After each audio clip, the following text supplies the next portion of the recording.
So my latest self-isolation game has been Zelda Ocarina of Time 3D, and it's kinda gotten me thinking. Earlier this year, or towards the end of 2019, there was this big decompilation project for Super Mario 64. Now a lot of you guys might know what ended up becoming of that. A few months after it was announced that the game was decompiled, someone went ahead and released a PC port. Now Super Mario 64 has obviously been playable on PC for a long time now. Nintendo 64 emulators aren't really anything new, but the difference with this project is that the game isn't being emulated at all. It's running as an exe file. That basically means it's running natively on PC as if it was coded and designed for it. And if you've been following that scene lately, you know that things have been getting a little bit tricky. By that I mean the Nintendo ninjas have been going after everybody who even talks about it or puts up gameplay videos, so I'm making a little bit of a risk just even talking about it. But as long as I don't tell you guys to go out and get it or show any gameplay, I think I'm okay. You might not be able to find it anywhere, but all I'll say is that there's a GitHub out there that shows you instructions on how to compile the game yourself. If you've been following the development of the PC port, you probably already know why this is such a big deal. The game running natively on PC opens the door for a lot of things, such as mods to the game, texture enhancements, and much more. There's already been a huge modding community for Super Mario 64, but the difference with this is that with the native PC port, it would be possible to literally replace every asset in the game. It wouldn't be easy by any means, but there's no doubt that that's already in the works. You could replace all textures, models, maps, everything. You could essentially make a game that looks just as good as Odyssey, with Super Mario 64's original code laying the groundwork.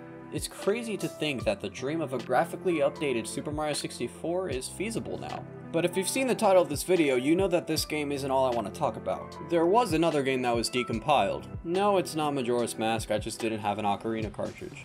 I have this though, but there's like 4 other games that come with it. Point is, Ocarina of Time got decompiled. That means before long we could be seeing an Ocarina of Time PC port. That is huge. With N64 mods, you're kinda limited as to what you can do. Let's say you wanted to grab the models from Ocarina of Time 3D and transfer them into an N64 mod for the original game. You couldn't really do that.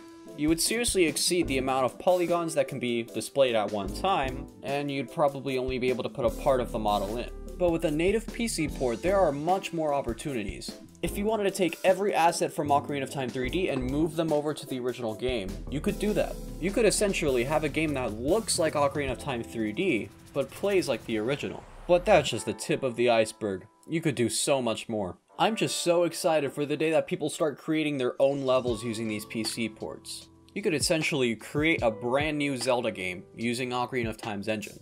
And from there, the doors that could be opened, it's just insane. Like, let's just think of the possibilities here. Imagine a decompiled GoldenEye 64, with brushed up models, improved controls, and online multiplayer. With a decompiled GoldenEye ROM, that and more could be possible.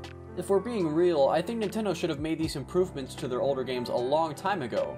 Other companies are clearly doing that. So I guess if Nintendo doesn't step up their game, their fans are just going to do the work for them. But hey, I don't mind that too much. Just know that if you wish to compile any version of a PC port for an N64 game, you're going to need to provide your own ROM. I won't tell you how to do that, but chances are if you're smart enough to figure out how to compile the game, you're also smart enough to find a ROM for it. Anyways, that's all I wanted to say. I have a few videos coming out soon, so if you want to stay up to date, please do, but until then, have a good one.